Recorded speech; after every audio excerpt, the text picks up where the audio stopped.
CapeCast.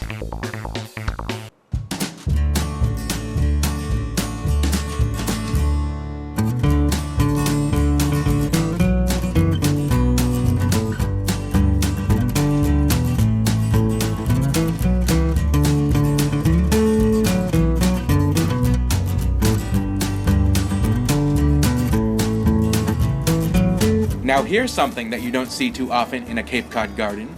A pair of peacocks have been strutting their stuff over the last few days at the Black Duck Lane home of Mary and John Lake in West Barnstable. The feathered friends showed up a few days ago and have been poking around their garden, often displaying their gorgeous plumage. Mary Lake told us that she has no idea where the peacocks came from, but she is certainly enjoying the show they are putting on this spring around her home.